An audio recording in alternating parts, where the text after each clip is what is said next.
Hi, this is Rajesh Sharma. చిన్న gap తర్వాత future సిటీకి సంబంధించిన ఒక ఆసక్తికరమైన అంశంతో నేను ఈ వీడియో చేస్తున్నాను.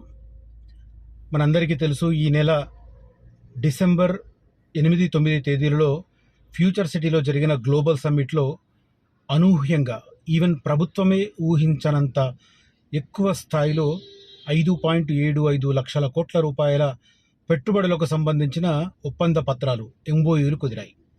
ప్రభుత్వం కూడా 3 లక్షల కోట్ల వరకు ఇన్వెస్ట్మెంట్ ఎక్స్పెక్ట్ చేస్తున్నామని చెప్పి గ్లోబల్ సమిట్ కంటే ఒక వారం రోజుల ముందు జరిగిన రివ్యూలో ముఖ్యమంత్రి రేవంత్ రెడ్డి గారు కామెంట్ చేశారు. బట్ అంతకంటే దాదాపు రెట్టింపు ఒప్పందాలు జరిగాయి. నేను ఇంతకుముందు ఒక వీడియోలో చెప్పాను, డిసెంబర్ 2025 కంటే ముందు, డిసెంబర్ 2025 తర్వాత అని ఇప్పటి నుంచి ఒక లెక్క అని చెప్పుకోవాల్సి వస్తుంది అని చెప్పి. ఎగ్జాక్ట్గా అదే రకంగా అక్కడ డెవలప్మెంట్స్ ఉన్నాయి. తర్వాత గ్లోబల్ సమ్మిట్ జరిగిన తర్వాత అసలు ఫ్యూచర్ సిటీలో ప్రభుత్వం ఏం చేయబోతోంది అని అంశాన్ని సామాన్య ప్రజలకు, స్టూడెంట్స్కి అందరికీ అర్థం కావడానికి గ్లోబల్ సమ్మిట్ జరిగిన తర్వాత కూడా ఒక 4 రోజుల పాటు అందరినీ అక్కడికి అనుమతించారు. అక్కడ ఉన్న వాటిల్లో ప్రభుత్వం ఏ మేరకు ఒప్పందాలు కుదుర్చుకుంది, ఏమేమి రాబోతున్నాయి ఫ్యూచర్ సిటీలో, ఎక్కడెక్కడ ఏ సెక్టర్ రాబోతుంది, ఏ సెక్టర్లో ఏ సంస్థలు పెట్టుబడులు పెడుతున్నాయి, ఏ సంస్థ ఎంత స్థాయిలో ఉద్యోగ కల్పన జరపబోతోంది, ఇలాంటి అంశాలను పూర్తిగా అందులో విజిట్ చేసిన వారందరికీ అర్థమయ్యే రకంగా చెప్పారు. నాలాంటి వారు ఎంతమంది జెన్యూన్ సమాచారంతో ఫ్యూచర్ సిటీకి సంబంధించిన వీడియోలు గత ఏడాదిన్నరగా చేస్తూ ఉన్నా కూడా కొంతమందిలో ఇంకా అపనమ్మకం. ఎంత చదువుకున్న వారికి కూడా ప్రభుత్వం మారితే విధానాలు మారిపోతాయి అనే ఒక అపనమ్మకం. చదువుకున్న వాళ్ళకి కొంత ఐడియా ఉంటుంది, మరీ ముఖ్యంగా పబ్లిక్ అడ్మినిస్ట్రేషన్ లాంటివి చదువుకున్న వారికి, పొలిటికల్ సైన్స్ చదువుకున్న వారికి కొంత క్లారిటీ ఉంటుంది. ప్రభుత్వం చేసుకున్న ఒప్పందాలు ప్రభుత్వ అధినేతలు చేసుకున్న ఒప్పందాలు కావు అని. అది తెలంగాణ ప్రభుత్వం చేసుకున్న ఒప్పందం. సంస్థ వైపు నుంచి కూడా సంస్థలో సిగ్నేటరీ అథారిటీ ఎవరికి ఉంటుందో వాళ్ళు సంతకాలు చేసేవి. సో కొంత శాంక్టిటీ ఉండే ఒప్పందాలు అవి.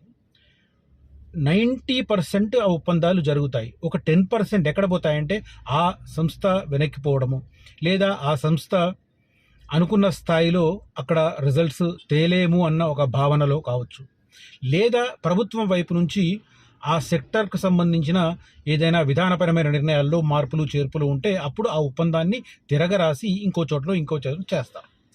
కానీ ಹೆಚ್ಚು శాతం ఎప్పుడైతే 1991లో దేశంలో ఆర్థిక సంస్కరణలు మొదలయ్యాయో, అప్పటి నుంచి విదేశీ పెట్టుబడులను, వివిధ ప్రైవేటు పెట్టుబడులను ఆకర్షించడం ప్రారంభమయ్యిందో, అప్పటి నుంచి ఇప్పటి వరకు తొలినాళ్లలో కొన్ని సంస్థలు, అంటే అప్పట్లో ప్రభుత్వాలకు కూడా అవగాహన లేదు.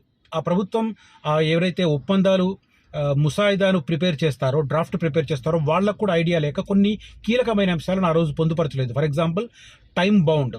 ఆ ఎంఓయూలో పలానా తేదీ నాటికి ఇంత ఇన్వెస్ట్మెంట్ చేస్తాం, ఇంత ప్రొడక్షన్ చేస్తాం, ఇంత ఉద్యోగ కల్పన చేస్తామని ఒక టైం బౌండ్ తొలినాళ్లలో లేదు.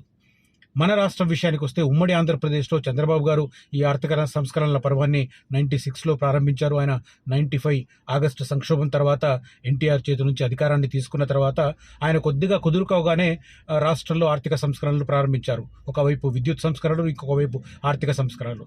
ఈ రెండింటిని వ్యతిరేకించిన కొన్ని పార్టీలు, ఆ రోజున్న విపక్షంలో ఉన్న కాంగ్రెస్ కూడా, వామపక్షాలు అయితే ఎట్లాగో వాళ్ళది ఎడమ వైపే కాబట్టి, ఎడమ చేతి వాడమే కాబట్టి వాళ్ళు ఎట్లాగో వ్యతిరేకిస్తారు. విద్యుత్ సంస్కరణలు వ్యతిరేకించి నానా యాగి చేసి 4 ప్రాణాలు పోయేందుకు కారకులయ్యారు బషీర్బాగ్లో.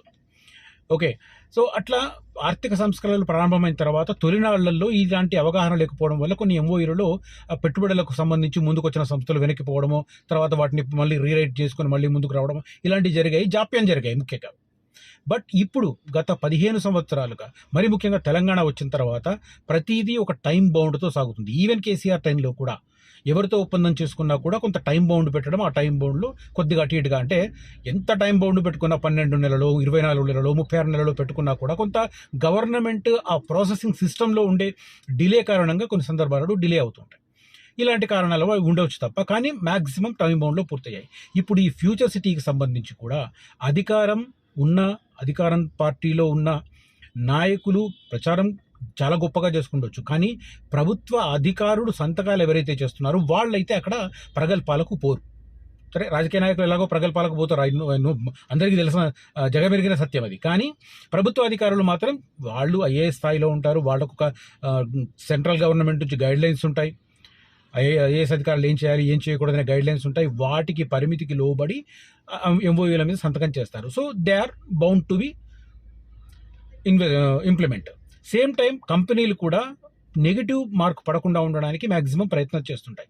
తర్వాత ఈ గ్లోబల్ సమ్మిట్లో కుదుర్చుకున్న ఒప్పందాలలో మ్యాక్సిమం ఒక రిప్యుటేషన్ ఉన్న సంస్థలు, అదానీ గ్రూప్ కావచ్చు, అంబానీ గ్రూప్, రిలయన్స్ వంతారా కావచ్చు, లేదా గూగుల్ కావచ్చు, మైక్రోసాఫ్ట్ కావచ్చు, తర్వాత జపాన్కు సంబంధించిన మరుబెని కావచ్చు, వరల్డ్ ట్రేడ్ సెంటర్కి సంబంధించిన వాళ్ళు కావచ్చు, లేదా అమెరికన్ గోల్ఫర్స్ అసోసియేషన్ కావచ్చు, తర్వాత సింగపూర్ టెక్నికల్ ఎడ్యుకేషన్ ఇన్స్టిట్యూషన్ కావచ్చు స్కిల్ యూనివర్సిటీకి సంబంధించి, తర్వాత స్కిల్ యూనివర్సిటీకి సంబంధించిన చైర్మన్ ఆనంద్ మహేంద్ర కావచ్చు. ఇట్లాంటివన్నీ మనకు కొద్దిగా జెన్యూనిటీ ఉన్న వాళ్ళు కనిపిస్తున్నారు కాబట్టి ఇది పూర్తవుతుంది అనే యాంగిల్లో మనం ముందుకెళ్తున్న పరిస్థితి. సరే, గ్లోబల్ సమ్మిట్ తర్వాత ఎట్లాగో ముందు రియాక్ట్ అయ్యేది మనకు తెలుసు, రియల్ ఎస్టేట్లో డబ్బు సంపాదించే వాళ్ళే ఎక్కువ రియాక్ట్ అవుతారు. ఆల్మోస్ట్ శ్రీశైలం రోడ్లో కందుకూరు దాకా ఉన్న ప్రతి వెంచర్ కూడా డిసెంబర్ 1 కంటే ముందున్న ప్రైస్ ఇప్పుడు లేదు. కొన్ని అయితే అబ్నార్మల్గా పెంచాయి, కొన్ని ఒక రీజనబుల్గా పెంచాయి. ఆల్మోస్ట్ పెద్ద ప్రాజెక్టులకు సంబంధించి చెప్తున్నాను, భారీగా ఎమ్యూనిటీస్ ఇస్తున్నామని చెప్పి గేటెడ్ కమ్యూనిటీస్ పెట్టి విల్లా ప్రాజెక్టులు చేస్తున్నారు, వాళ్ళ సంగతి నేను చెప్తున్నాను, అబ్నార్మల్గా పెంచాయి. ఇక చిన్న చితక వెంచర్లు కూడా ఎంతో కొంత పెంచక తప్పదు కదా, వాళ్ళకు కూడా డబ్బు సంపాదించాలనే అది ఉంటుంది కాబట్టి వాళ్ళు అదే పద్ధతిలో అదే విధానంలో ముందుకెళ్తున్నారు. సో అలాంటి పరిస్థితి ఇప్పుడు కొనసాగుతున్నది. ఈ నేపథ్యంలోనే ఇది రైట్ టైం. కొత్త వెంచర్ ఇంకా పర్మిషన్ రాకముందు ఉన్న వెంచర్లు ఇమ్మీడియట్గా గ్రాప్ చేసే ప్రయత్నం చేయండి, బాగుంటుంది. రైట్, ఈ గ్లోబల్ సమ్మిట్ తర్వాత ప్రభుత్వం ఏం చేయబోతుంది అని అనుకుంటే మనకు తెలుసు. ఆ తర్వాత ఈ పంచాయతీ ఎలక్షన్స్ల పర్వం పూర్తవడం, 11, 14, 17 తేదీల్లో రాష్ట్రంలో పంచాయతీల ఎన్నికలు పూర్తవడం, కొత్త పాలక వర్గాలు ముందుకు రావడం, ఈలోగా ఈ ఫోన్ ట్యాపింగ్ వ్యవహారం ఒకటి, తర్వాత పొలిటికల్గా కాంగ్రెస్ వర్సెస్ బీఆర్ఎస్ బీజేపీ గొడవలు కూడా పెద్ద స్థాయిలో జరగడం, కొంత ఈ ఫ్యూచర్ సిటీకి సంబంధించిన అప్డేట్ రాలేదు. లేటెస్ట్గా గవర్నమెంట్ తీసుకున్న ఒక నిర్ణయం, ఫ్యూచర్ సిటీకి సంబంధించి 3 years టార్గెట్. ఎగ్జాక్ట్గా మీకు అర్థమవుతుంది 3 years టార్గెట్ అంటే ఏంటి. రేవంత్ రెడ్డి గారికి మిగిలిన పదవీ కాలం 3 ఏళ్లలో ఏం పూర్తి చేయాలనే విషయంలో ఆయన క్లియర్ కట్గా ఒక డెసిజన్ తీసుకున్నారు. దానికి సంబంధించి ఆంధ్రజ్యోతిలో ప్రచురించిన ఒక వార్తా కథనం ఆధారంగా నేను ఈ వీడియో చేస్తున్నాను. My source is Andhrajyothi paper. 3 ఏళ్లలో గ్లోబల్ సిటీ, ఫ్యూచర్ సిటీని ఓ కొలిక్కి తీసుకురావడమే లక్ష్యం. పరిశ్రమల ఆకర్షణ, పెట్టుబడుల సమీకరణ ముఖ్యం. జాప్యం లేకుండా ప్రణాళికలన్నీ అమలు కావడంపైనే దృష్టి.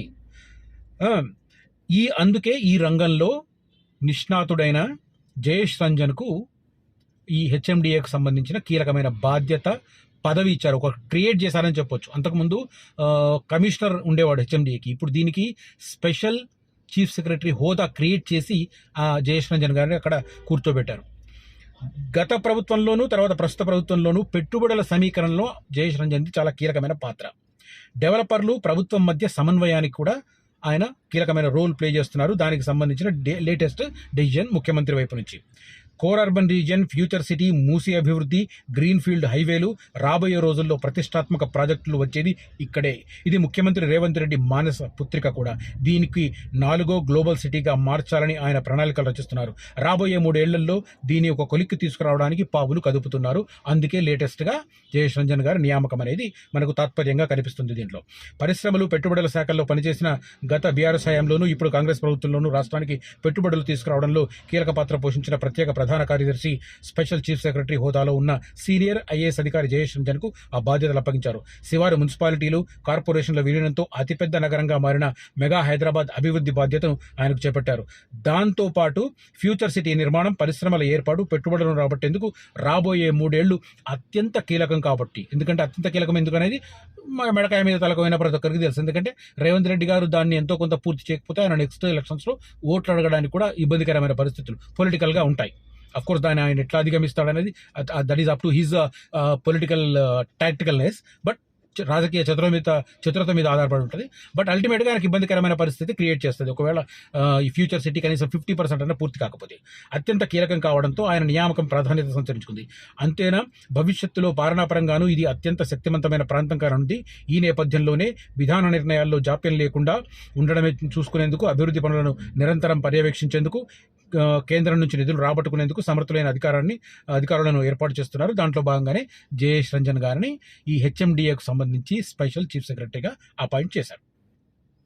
రాబోయే ఎన్నికల్లోపే 4వ సిటీ నిర్మాణం కావాలంటే కోర్ అర్బన్ పరిధిలో ప్రభుత్వం అనుకున్న ప్రణాళికను అత్యంత వేగంగా అమలు చేయాలి. దానికి ఎక్స్క్లూజివ్గా ఒక అధికారి ఉండాలనే ఉద్దేశంతో ఆయనను పెట్టడం జరిగింది.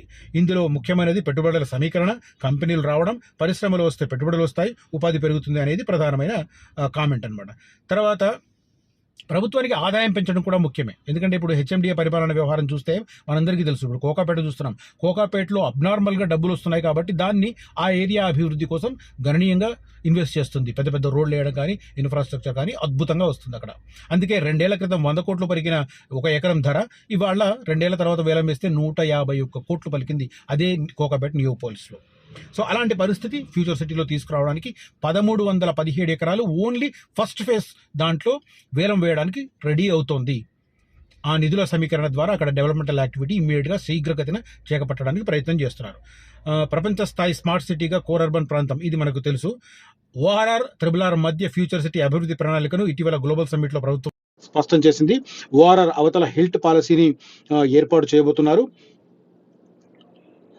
దీనికి సంబంధించిన డీటెయిల్స్ అన్ని కనిపిస్తున్నాయి మనకు. ఓవరాల్గా అన్నింటికీ కేంద్ర బిందువు ఏది అంటే ప్రధానంగా మనకు కావాల్సి తెలిసింది ఫ్యూచర్ సిటీకి సంబంధించిన డెవలప్మెంటల్ యాక్టివిటీస్.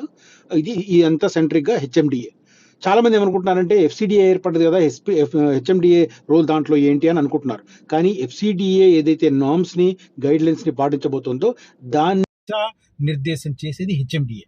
హెచ్ఎండిఏకి సంబంధించిన విధానాలతోనే ఇక్కడ ప్రభుత్వం ముందుకెళ్లే అవకాశాలు స్పష్టంగా ఉన్నాయి. సో దీనికి సంబంధించి లేటెస్ట్ అప్డేట్.